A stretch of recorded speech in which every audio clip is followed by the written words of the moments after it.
Hey guys, welcome to my YouTube channel GS garden में। तो चलिए स्टार्ट करते हैं आज अपना न्यू लेसन, अक्षांश और देशांतर रेखाएं। कि हम 2 लेसन पिछली कर चुके हैं, ये हमारा तीसरा हुआ इस सीरीज़ का, अक्षांश और देशांतर रेखाएं। हमको इसमें बहुत केयरफुली पढ़ना है क्योंकि ये चैप्टर हमारे एग्ज़ाम पॉइंट ऑफ व्यू से बहुत इंपॉर्टेंट है। बहुत सारे क्वेश्चन बनते हैं हमारे पीटी में, और फिर मेंस में जो मैपिंग होती है ना, उसमें बहुत हेल्पफुल रहता है। तो चलिए आज हम इसको फिनिश करते हैं फटाफट। तो ये हमारे यहाँ से स्टार्ट होगा। पृथ्वी की आकृति गोल है, जैसा कि सबको पता है पृथ्वी की आकृति गोल है, ठीक है। पृथ्वी की आकृति गोल है, इसलिए इसका ऐसा कोई किनारा नहीं है जहाँ से दूरी नापी जा सके। ऐसा इसका कोई किनारा नहीं है जहाँ से दूरी हम नाप सकें, किंतु फिर भी इस पर 2 बिंदु, उत्तर ध्रुव और दक्षिण ध्रुव, इसे हम क्या बोलते हैं, उत्तर ध्रुव हो गया, 2 बिंदु हैं, और दक्षिण ध्रुव है। ये क्या कहना चाह रहा है इसमें, ऐसी कोई भी दूरी जगह नहीं है जहाँ से हम नाप सकें, लेकिन फिर भी हमने 2 बिंदुओं को अंकित किया है, उत्तरी ध्रुव और दक्षिण ध्रुव।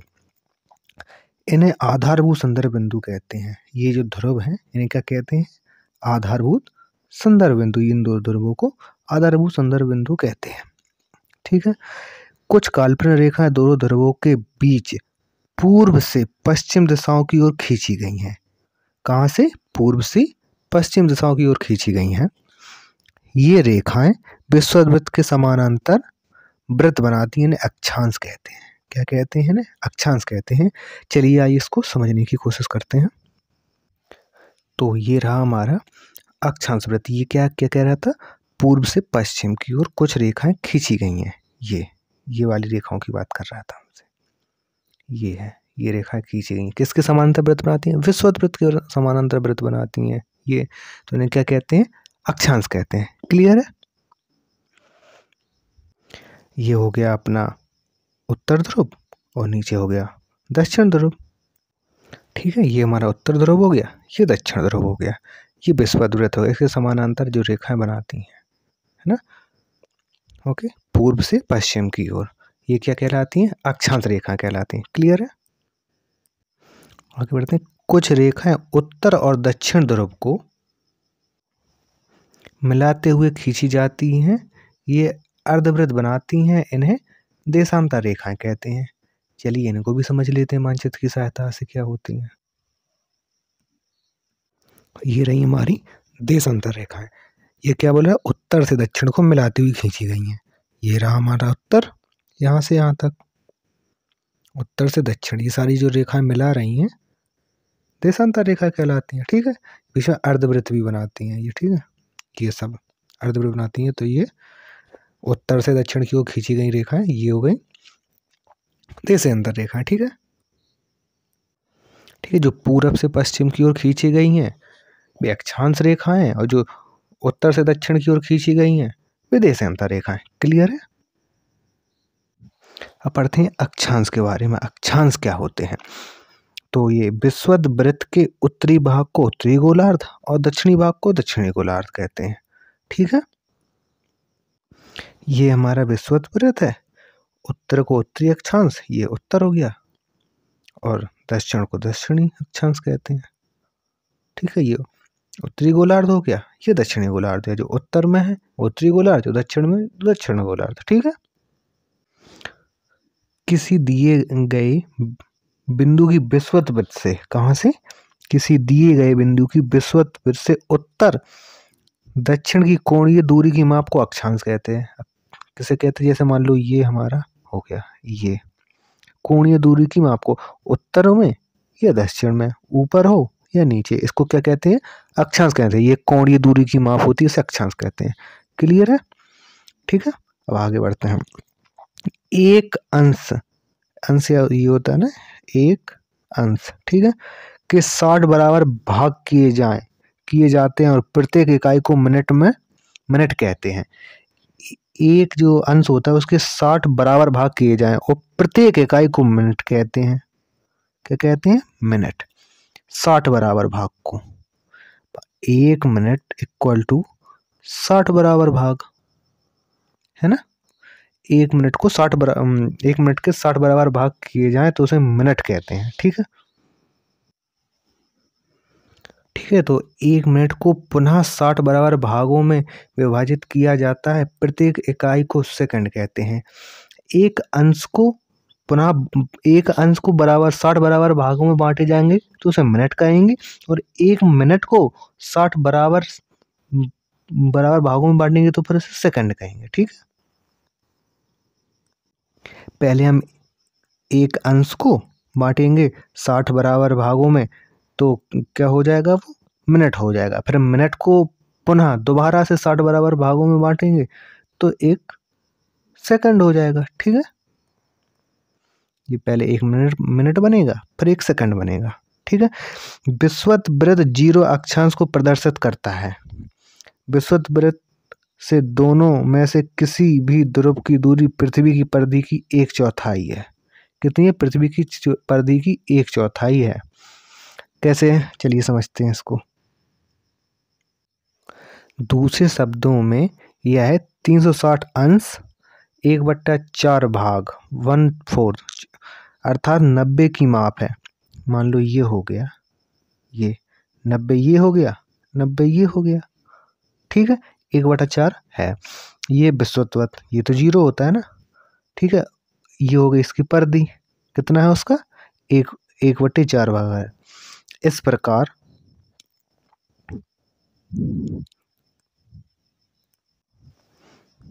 इस प्रकार 90 अंश उत्तरी अक्षांश और उत्तरी ध्रुव को, और 90 अंश दक्षिणी अक्षांश दक्षिण ध्रुव को दर्शाता है। 90 अंश जो अक्षांश है उत्तर वाला है वो उत्तरी ध्रुव को, और जो दक्षिण वाला है वो दक्षिण ध्रुव को दर्शाता है। ठीक है, इस प्रकार विषुवत वृत्त के उत्तर में सभी अक्षांश उत्तरी अक्षांश, और जो दक्षिण में वो दक्षिणी अक्षांश कहलाते हैं। ठीक है, ये मान लो ये हो गया, ये उत्तर में है तो उत्तरी अक्षांश, और ये दक्षिण है तो दक्षिणी अक्षांश कहलाते हैं। ठीक है, कोई कंफ्यूजन नहीं। अब आगे बढ़ते हैं। भारत के केरल राज्य में स्थित एर्णाकुलम, भारत का एक राज्य है जिसमें एक जगह है एर्णाकुलम। अफ्रीका के तंजानिया में लेंडी, ठीक है, नगर 10 डिग्री अक्षांश वृत्त पर स्थित है, लेकिन इसमें पहला विषुवत वृत्त के 10 डिग्री उत्तर में और दूसरा 10 डिग्री दक्षिण में है। इसलिए हम कह सकते हैं कि एर्णाकुलम 10 डिग्री उत्तर में है, अक्षांश पर स्थित है, और लेंडी 10 डिग्री दक्षिण में स्थित है। ठीक है, इसको समझते हैं कैसे। जैसे मान लो ये है, ये उत्तर है, ये दक्षिण है। जो अपना एर्णाकुलम है वो कहाँ पे है? उत्तर, 10 डिग्री उत्तर में यहाँ पे हो गया। ठीक है, और जो लेंडी है 10 डिग्री दक्षिण में हो गया, क्योंकि जितना यहाँ पे होगा 10 डिग्री बराबर भागों में बांटती है ना। अगर 10 डिग्री यहाँ पे होगा तो 10 डिग्री यहाँ पे भी होगा, ऐसे होगा, यहाँ पे बनेगा कुछ ऐसे करके। ठीक है, ये उत्तर में है एर्णाकुलम, और लिंडी जो है कि दक्षिण में। ठीक है, क्लियर है। कुछ प्रमुख अक्षांश वृत्त, ठीक है, कौन कौन से देखते हैं। कुछ अक्षांश वृत्त प्रमुख है, कौन कौन से हैं। पृथ्वी पर खींचे गए अक्षांश वृत्तों में विषुवत वृत्त सबसे बड़ा है। कौन सा सबसे बड़ा? विषुवत वृत्त, क्योंकि ये बीच बीच में होता है। ठीक है, जैसे मान लो ये पृथ्वी है हमारी, तो ये विषुवत वृत्त होता है, ये बीच बीच होता है, ये सबसे बड़ा है। कर्क वृत्त उत्तरी गोलार्ध में एक महत्वपूर्ण अक्षांश वृत्त है। यह विषुवत वृत्त से 23.5 डिग्री उत्तर में कोणीय दूरी पर स्थित है। इसमें कर्क वृत्त हमारे देश के लगभग बीचों बीच से गुजरता है। जो कर्क रेखा होती है जो 23.5 डिग्री उत्तर में स्थित है, ठीक है, जो हमारे देश को बीचों बीच से गुजरती है। हमारे देश के बीचों बीच और भी देश हैं, उनके वहाँ से गुजरती है, वो आप पता लगा लीजिएगा। ये लिस्ट है 7 देशों से होकर निकलती है। तो देखते हैं, अब आगे थोड़ा बढ़ते हैं। ये रहा दूसरा प्रमुख अक्षांश मकर वृत्त, जो 23.5 डिग्री दक्षिण में, यह कर्क वृत्त के समान है लेकिन दक्षिणी गोलार्ध में है। आइए इसको समझते हैं। वो 23.5 डिग्री उत्तरी गोलार्ध में है कर्क रेखा, और जो मकर रेखा है, जो मकर वृत्त बोलते हैं जिसे, ये हमारे दक्षिणी गोलार्ध में है 60 डिग्री पर, 23.5 पर, दोनों ही। ये क्या बोला था, विषुवत वृत्त के उत्तरी गोलार्ध में कर्क रेखा 23.5 डिग्री, ये है 23.5 डिग्री। विषुवत वृत्त सबसे बड़ा है, ठीक है, ये 0 डिग्री पे है, ये सबसे बड़ा है। ये कर्क रेखा है 23.5 डिग्री उत्तर में, और मकर रेखा है ये होगी 23.5 डिग्री दक्षिण में, ठीक है। और ये हमारा उत्तर में 66.5 डिग्री आर्कटिक वृत्त है, ठीक है। ये रहा हमारा 66.5 डिग्री आर्कटिक वृत्त उत्तर में, और दक्षिण में है अंटार्कटिक वृत्त, ठीक है। ये हमें याद रखना होगा। ये कर्क रेखा हो गई हमारी उत्तर में क्या क्या है, कर्क रेखा है, आर्कटिक वृत्त है। दक्षिण में क्या है, मकर रेखा और अंटार्कटिक वृत्त। ये 23.5, ये 66.5, ठीक है, क्लियर है। ये तो था आर्कटिक वृत्त विषुवत वृत्त के उत्तर में 66.5 और दक्षिण में अक्षांश पर दूरी पर स्थित है। और अंटार्कटिक ये दक्षिण में, आर्कटिक उत्तर में था, दक्षिण अंटार्कटिक दक्षिण में था, ठीक है। अब ये अगला, पृथ्वी के ताप कटिबंध। जो पृथ्वी के ताप कटिबंध है ये बहुत इंपॉर्टेंट है, मैंने पहले से ही लगा रखा है इसको। आगे समझते क्या है।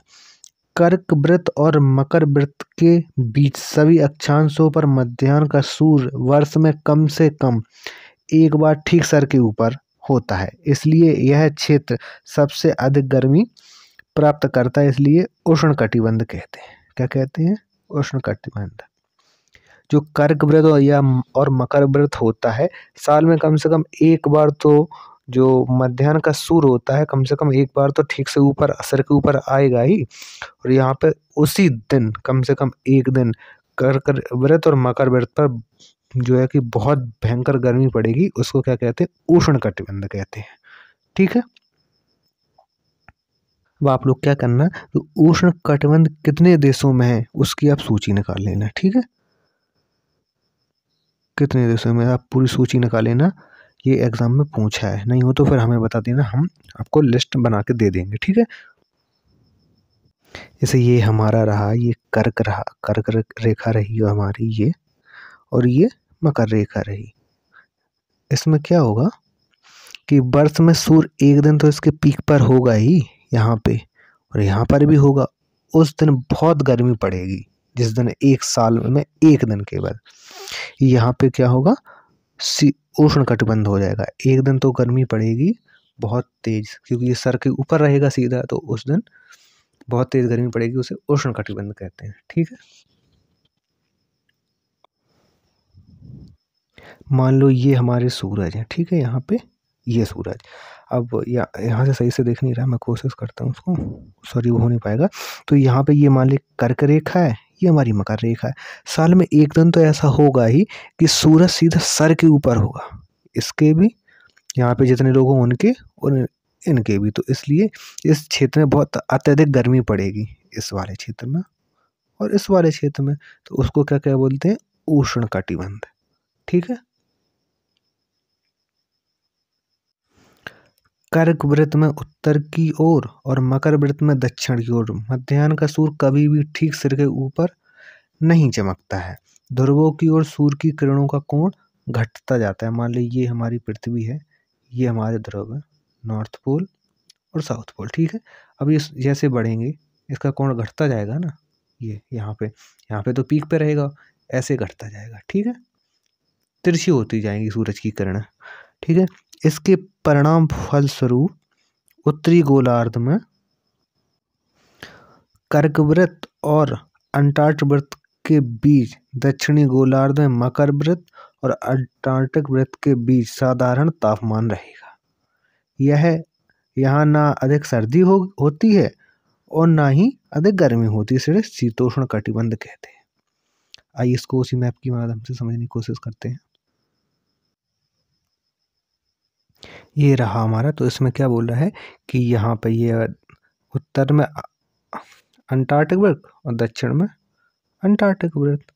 उत्तर में आर्कटिक वृत्त हो गया और दक्षिण में अंटार्कटिक हो गया। तो यहाँ पे क्या होगा, साधारण तापमान रहेगा, ठीक है। ये यहाँ पे क्योंकि ये सूरज की मान लो किरणें यहाँ से, ये सूरज है अपना, यहाँ से ऐसी किरणें पड़ रही हैं, ठीक है।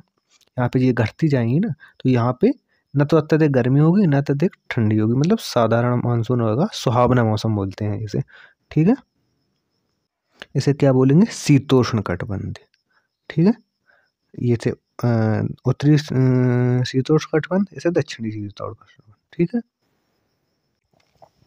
और ये उत्तरी गोलार्ध में ये क्षेत्र है, जैसे ये अंटार्कटिक वृत्त और ये आर्कटिक वृत्त और अंटार्कटिक वृत्त के बीच में जितने ये सारे देश पड़ेंगे, इसमें अत्यधिक ठंड पड़ेगी। इन देशों में बहुत ठंड पड़ेगी, ठीक है। ये यहाँ पे तो इसे क्या बोलेंगे, शीत कटिबंध। शीत मतलब ठंडा हो, क्योंकि यहाँ पे तो बहुत अत्यधिक ठंड पड़ेगी, तो यहाँ पे शीत कटिबंध है। इसमें ये यहाँ पे शीत कटिबंध होगा ये, और ये वाला क्षेत्र, और इसमें जो है कि बहुत ठंड पड़ेगी, ठीक है। तो ये क्या कह रहा था, उत्तरी गोलार्ध में अंटार्कटिक वृत्त और उत्तरी ध्रुव तथा दक्षिणी गोलार्ध में अंटार्कटिक वृत्त, और दक्षिण ध्रुव के बीच के क्षेत्रों में बहुत ठंड पड़ती है। इसका कारण यह है कि सूर्य क्षितिज के ऊपर नहीं जाता, सूर्य की किरणें यहाँ बिल्कुल तिरछी पड़ती हैं, इसी ने शीत कटिबंध कहा जाता है। ये अपना जैसे यहाँ पे है, जो सूरज की रेखाएं पड़ेंगी ये बहुत तिरछी पड़ेंगी, यहाँ पे पहुँच नहीं पाएंगी सूर्य की रेखाएं, तो ये बहुत ठंड पड़ेगी इस रेखा में। ये ध्रुव हो गया, यहाँ से यहाँ पे चलने पर, और ये हो गया, ये साउथ पोल हो गया, ये नॉर्थ पोल हो गया। यहाँ पर आने पे बहुत ठंड पड़ेगी, इसे क्या बोलते हैं, शीत कटिबंध बोलते हैं, ठीक है। यहाँ पे साधारण तापमान रहेगा और यहाँ पे अत्यधिक तापमान रहेगा। यहाँ पे गर्म रहेगा, यहाँ पे गर्म रहेगा, क्योंकि यहाँ पे सूरज सीधे पड़ेंगे कर्क रेखा और मकर रेखा पर, ठीक है। तो यहाँ पर बहुत गर्मी होगी, यहाँ पर थोड़ी तिरछी पड़ेंगी, ना गर्मी होगी ना ज़्यादा सर्दी होगी, साधारण मौसम रहेगा। इसके बीच में ये जो क्षेत्र है, यहाँ पर बहुत अधिक ठंड पड़ेगी, तो इसे क्या बोलेंगे, शीत कटिबंध बोलेंगे। ये शीत कटिबंध, ये शीतोष्ण कटिबंध, ये अपना उष्ण कटिबंध, कर्क रेखा और भूमध्य रेखा वाला, ठीक है। सॉरी, कर्क रेखा और मकर रेखा वाला, इसको क्या बोलेंगे, उष्ण कटिबंध। और ये अपना शीतोष्ण कटिबंध ये, और इसके ये यहाँ पे शीत कटिबंध, ठीक है। इसमें समझने के लिए कुछ उदाहरण दिए गए, जैसे उदाहरण के लिए हैदराबाद पाकिस्तान में और इलाहाबाद भारत में एक ही अक्षांश 25 डिग्री उत्तर पर स्थित है, ठीक है। अब इनकी बिल्कुल सही स्थिति ज्ञात करने के लिए यह जानना जरूरी कि ये नगर उत्तर ध्रुव और दक्षिण ध्रुव को मिलाने वाली संदर्भ रेखा के पूर्व या पश्चिम में कितनी दूरी पर स्थित है। तो देशांतर रेखाओं के बारे में हम थोड़ा समझते हैं। देशांतर रेखाएं, ठीक है, इन संदर्भ रेखाओं को देशांतर रेखाएं कहते हैं। इसमें क्या, इन संदर्भों को देशांतर रेखाएं कहते हैं। क्या कहते हैं, देशांतर रेखाएं। इनके बीच की दूरी को अंशों में नापते हैं, इनकी जो बीच की दूरी होती है उन्हें अंशों में नापते हैं। प्रत्येक अंश को पुनः मिनट और सेकंड में विभाजित किया जाता है। पीछे पढ़ा था ना, पहले अंश को मिनट में, मिनट से फिर सेकंड में, ठीक है। ये रेखाएं अर्धवृत्ताकार होती हैं। कैसे, आधा वृत्त, ऐसा ही तो होता है, आधा वृत्त अर्धवृत्ताकार होती हैं, ऐसे एक साइड से होंगे, ऐसी होंगे, अब आगे समझेंगे। वृत्ताकार होती हैं। इनके बीच की दूरी ध्रुवों की ओर क्रमशः कम होती है। जैसे मान लो ये हो गया पृथ्वी, अभी ध्रुवों की ओर जाएंगे तो कम होगी ना इनकी दूरी, ऐसे कम होगी।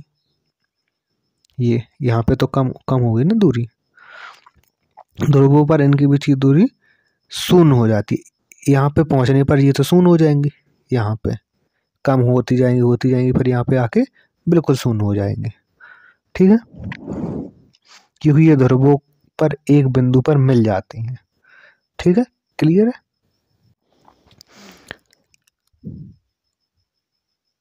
अक्षांश वृत्तों के विपरीत देशांतर रेखाओं की लंबाई बराबर होती है।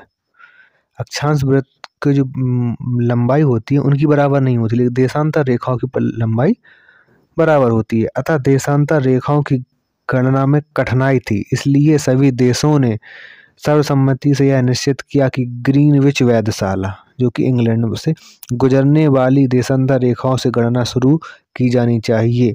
अतः इसे प्रधान, ये रटने वाली है, प्रधान मध्याह्न रेखा कहते हैं। इसे देशांतर का मान 0 डिग्री है। इसे 180 अंश पूर्व में तथा 180 अंश दक्षिण देशांतर की गणना करते हैं। देखिए समझते हैं इसे कैसे करते हैं। तो ये रही हमारी ग्रीनविच लाइन, प्रधान मध्याह्न रेखा बीच में, ठीक है। अब 180 ये यहाँ पे है और 180 ये यहाँ पे है। ये अपना नॉर्थ, साउथ, ईस्ट यहाँ पे और ये वेस्ट, ठीक है।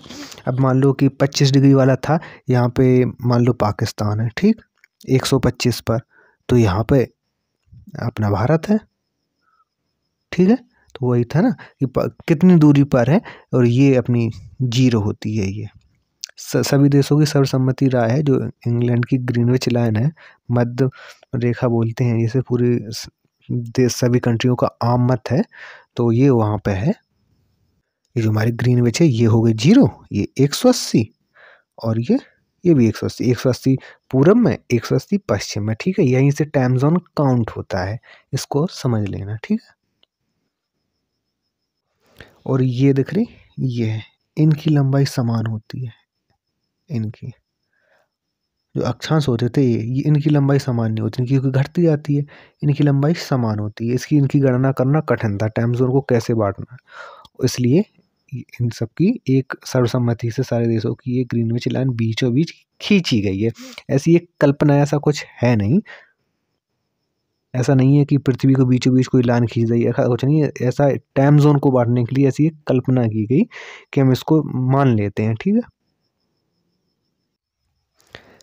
इसीलिए किसी स्थान के साथ देशांतर के साथ पूर्व या पश्चिम अंकित किया। जैसे किसी चीज़ को डिफाइन करना हो तो पहले उसमें अंकित करना होता है कि 25 डिग्री पूर्व में या पश्चिम में।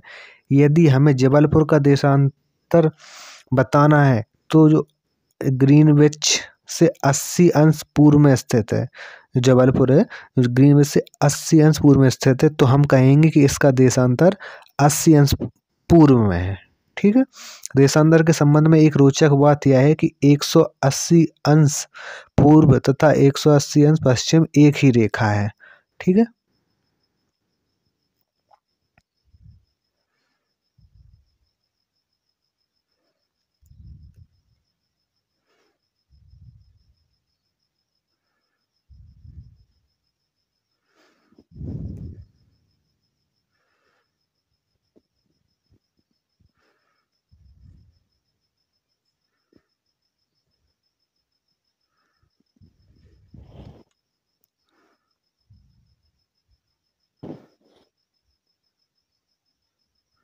वो कैसे हैं, आइए इसको जानते हैं।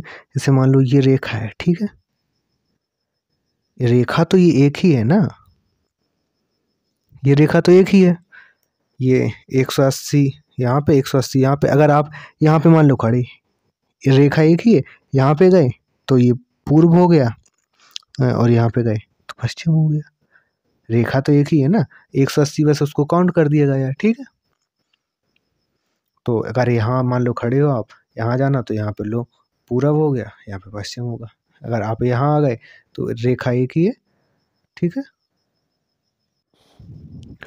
उदाहरण के लिए असम राज्य का धुबरी नगर 20 अंश उत्तर और 90 पूर्व देशांतर में स्थित है। ये असम है, एक असम का एक नगर है धुबरी, जो 20 डिग्री अक्षांश उत्तर में स्थित है और 90 डिग्री पूर्व देशांतर पर स्थित है। ये मान लो कहाँ पे है अपना, ये देखती है, ये कहाँ पे, ये 90 डिग्री पूर्व में है, ठीक है, इस साइड को है, और कितने 20 डिग्री पर है, ठीक है।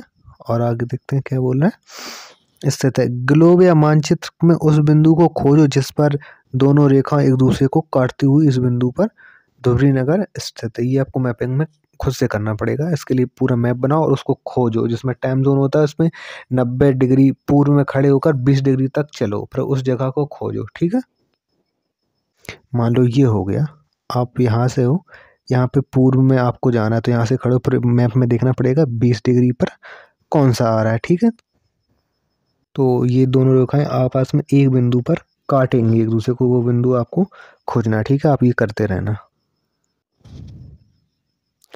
अब आगे बढ़ते हैं, देशांतर और समय। समय नापने का सबसे उत्तम साधन है पृथ्वी। एक काम करते हैं, अभी इसको थोड़ा 1 मिनट के लिए होल्ड करते हैं, थोड़ा ग्रीनविच लाइन के बारे में थोड़ा और समझ लेते हैं। तो वर्ल्ड मैप में देखेंगे इसको, तो ये है हमारी ग्रीनविच लाइन, यहाँ से यहाँ तक। ठीक है, ये कल्पना है, ऐसी कोई लाइन खिंची हुई नहीं है, कल्पना है केवल ये। वर्ल्ड मैप में आप देखना, ये तो ओल्ड एनसीईआरटी में सही से दिख नहीं रहा है इसमें, तो आप देखना ये यहाँ पर आपको मिल जाएगा। ठीक है, ऐसा होगा। तो ये है हमारी ग्रीनविच, जो कि इंग्लैंड में है, इंग्लैंड की वेधशाला। क्या है ये? इंग्लैंड की वेधशाला। ठीक है, ये जो पट्टी सी दिख रही है, ये यही है हमारी वेधशाला, ये दिख रही है इंग्लैंड का। ये और शायद औषधि रखी होती हैं यहाँ पे, वही है वेधशाला, एक प्रकार की जो फार्मेसी होती है वो है। ठीक है, तो ये कोई वैसी जगह नहीं है जो बीचों बीच में कुछ बना हो, तो केवल ये वेधशाला इसको माना गया है। ये लाइन खींची है, यही है, दिखाने के लिए वहाँ पे बनाई गई है। तो चलिए लौटते अपने टॉपिक पर, देशांतर और समय। ठीक है, समय मापने का सबसे उत्तम साधन है पृथ्वी। पहले लोग पृथ्वी से ही नापते थे समय। चंद्रमा और ग्रहों की चाल। सूर्य निश्चित रूप से उदय होता है और यह विश्व सर्वोत्तम प्राकृतिक समय ग्राफ है। सूर्य उगा है तो अस्त भी उगाने चाहिए, इससे अच्छा ग्राफ कुछ हो ही नहीं सकता है। स्थानीय समय की गणना सूर्य की छाया से की जा सकती है।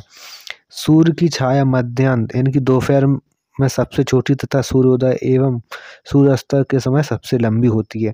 जैसे मान लो ये पृथ्वी हो गई, तो यहाँ पे तो सबसे छोटी होगी ना, और जैसे दूर होगी तो शाम को या फिर सुबह लंबी लंबी हो जाएगी। ठीक है, जब ग्रीनविच को प्रधान रेखा पर सूर्य आकाश में सबसे अधिक ऊंचाई पर होगा तो इस देशांतर रेखा पर स्थित सभी स्थानीय मध्याह्न पर स्थानों पर दोपहर होगा। मान लो ये ग्रीनविच है, मान लो यहाँ पे, तो यहाँ पे सूर्य की किरणें सीधी पड़ेंगी, तो यहाँ पे जितने भी देश आएंगे सब में दोपहर होगा। इसलिए देशांतर रेखाओं को मध्याह्न रेखा भी कहते हैं। इसीलिए देशांतर रेखाओं को मध्याह्न रेखा भी कहते हैं।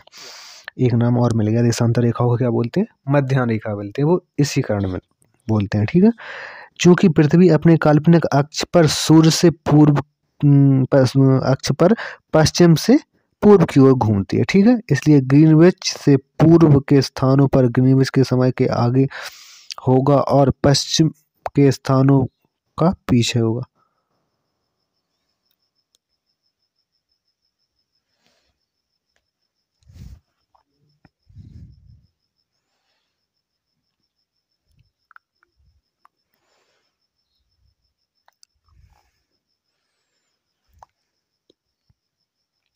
इसलिए जो ग्रीनविच होती है इसमें पूर्व में होगा वो आगे होगा, जो पश्चिम में होगा वो पीछे होगा। ठीक है, ये समझिए, इम्पोर्टेंट है ये।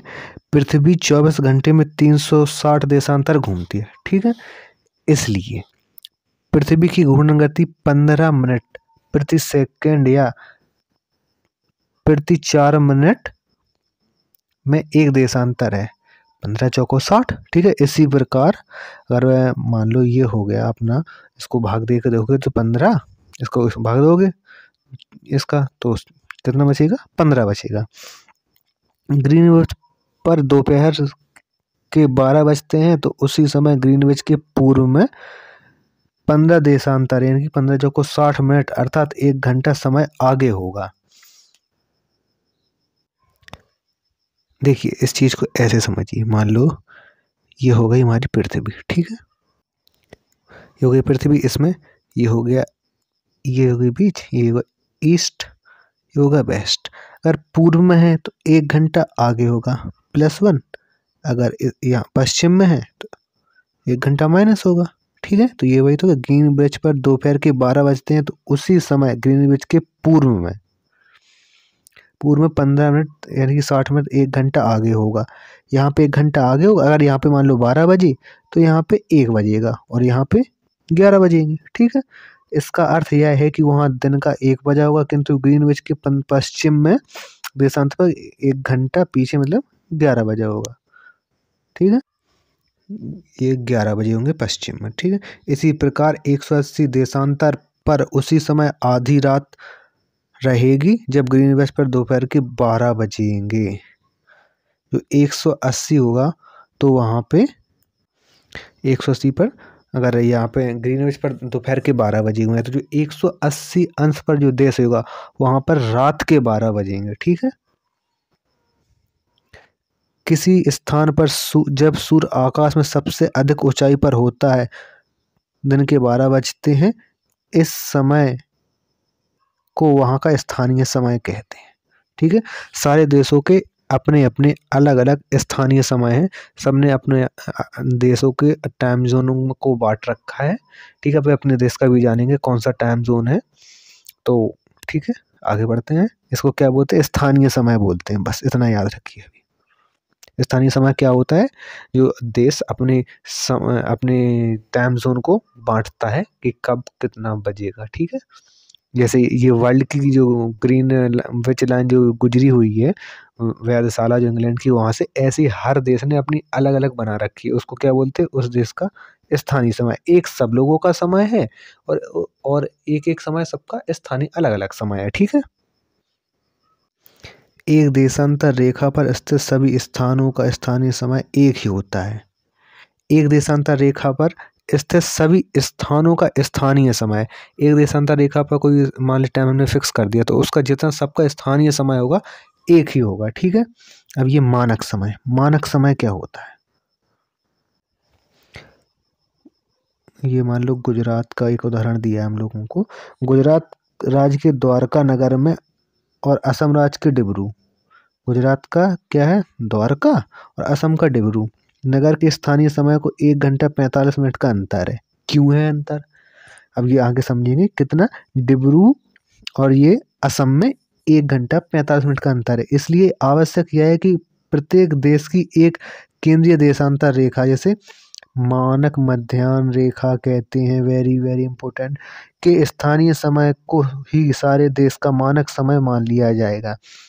1 घंटा 45 मिनट का अंतर है, हम क्या करेंगे? एक अपनी अलग से समय रेखा बनाएंगे, उसको ही मान लिया जाएगा ये सारे देश का एक समय फिक्स है। ठीक है, भारत में 28 जो डिग्री है, 28.5 पूर्व देशांतर की रेखा को यही मानक समय रेखा माना जाता है। इस देशांतर रेखा को स्थानीय समय सारे देश का है, केवल अपने देश का है ये, जो 82.5 डिग्री है। मान लो उस पर देखेंगे अभी यहाँ पे, तो ऐसा ये बना हुआ है जो इलाहाबाद के नैनी से होकर गुजरती है। तो उसको हम देखेंगे अभी आगे आगे चैप्टरों में आएंगे, बहुत डीपली है, उसमें सारा कुछ पढ़ेंगे। ठीक है, तो अभी इतना याद रखना है, जो भारत की जो मध्याह्न रेखा है वो 82.5 डिग्री देशांतर को मानक मध्याह्न रेखा कहते हैं। ठीक है, अब ये हमने एक्स्ट्रा लिखा था, तो आपको निकालना होगा। निकालने का कौन कौन से राज्यों से होकर गुजरती है। ठीक है, मानक मध्याह्न रेखा भारत की मानक समय माना जाता है, तो इसे भारतीय मानक समय कहते हैं। सब देशों का अपना है, तो अपना 82.5 डिग्री है, उसको भारतीय मानक समय कहेंगे। ठीक है, और आगे बढ़ते हैं। उदाहरण के लिए सोवियत संघ की 11 मानक समय। सोवियत संघ के इतना टाइम जोन है, तो उसको इतना वहाँ का पता नहीं कैसा होगा वहाँ पे, मतलब अलग अलग जगह पे 11 टाइम जोन उन्हें बनाने की ज़रूरत पड़ी। उनका टाइम सेट नहीं हो रहा था, तो पूरी पृथ्वी को 24 समय क्षेत्रों में बांट लिया गया है। कितनी में? 24 में। प्रत्येक समय क्षेत्र में 15 देशांतर आते हैं और प्रत्येक क्षेत्र के बीच 1 घंटे का अंतर होता है। कितने का? 1 घंटे का अंतर होता है प्रत्येक क्षेत्र के बीच में। ठीक है, तो सबसे ये फैक्ट, ये पूरी पृथ्वी को 24 समय क्षेत्रों में बांटा गया है, ठीक है। और ये सोवियत संघ को केवल 11, सोवियत संघ को 11 टाइम जोन है और पूरे वर्ल्ड के हैं वो 24 टाइम जोन है। और प्रत्येक के बीच में कितना अंतर होता है? 15 देशांतर आते हैं। कितना? 1 घंटे का अंतर होता है। एक समय क्षेत्र में 15 देशांतर आते हैं और प्रत्येक के बीच में, क्योंकि ये मिनट है तो उसको अंश को अगर मिनट में कन्वर्ट करेंगे तो 60 मतलब 1 घंटा, ठीक है। उदाहरण के लिए, ये सारा छूट गया था। उदाहरण के लिए सोवियत संघ को 11 मानक समय है और पूरी पृथ्वी को 24 समय क्षेत्रों में बांटा गया है। सोवियत संघ के अकेले 11 हैं और सारे कितने? 24 हैं और प्रत्येक के भी 15 देशांतर आते हैं। और जो एक अंश को हम मिनट में करेंगे तो 1 घंटे का अंतर आ जाता है, ठीक है। ये रहा हमारा मानक समय माना जाता है इसको, ठीक है। ये हमने पढ़ा था ना अभी, ये देख लीजिए। ये सारे हम लोगों को रटने हैं एक एक कैसे भी करके, इनको तो याद करना है, इनको की पॉइंट तो याद रखना ही रखना है। यही तो ओल्ड एनसीईआरटी की खूबसूरती है। और ये हमारे कुछ ये भी उत्तर ध्रुव और दक्षिण ध्रुव को मिलाने वाली काल्पनिक रेखा पृथ्वी, जिस पर पृथ्वी घूर्णन करती है, जो काल्पनिक रेखा होती है उत्तर दक्षिण ध्रुव को मिलाती है, ठीक है। और ध्रुव क्या होते हैं? उस काल्पनिक अक्ष के दोनों सिरे जिस पर पृथ्वी घूर्णन करती है, ये सिरे होते हैं ना, काल्पनिक होते हैं, जैसे पृथ्वी घूमती है, रोटेट करती है वो, सॉरी क्या हो गया। और अक्षांश वृत्त विषुवत वृत्त के समांतर खींचे गए काल्पनिक और देशांतर, और एक ध्रुव से दूसरे ध्रुव को मिलाने वाली काल्पनिक अर्धवृत्त, ठीक है। ये सब की पॉइंट है, आपको अलग से लिख के याद करने हैं। चलिए बढ़ते हैं अपने क्वेश्चन की तरफ। क्वेश्चन क्या है इसमें ये क्वेश्चन है, इसमें निम्नलिखित कथनों को कुछ शुद्ध और कुछ अशुद्ध, इसमें शुद्ध करके जो शुद्ध अशुद्ध को अशुद्ध छांटना है इसमें, ठीक है। अक्षांश वृत्त की लंबाई समान होती है नहीं, ये सब देख लेना आप, ठीक है। Thanks for watching. कल मिलते हैं अपने नए वीडियो और नए टॉपिक के साथ, पृथ्वी की गतियाँ। Thank you so much.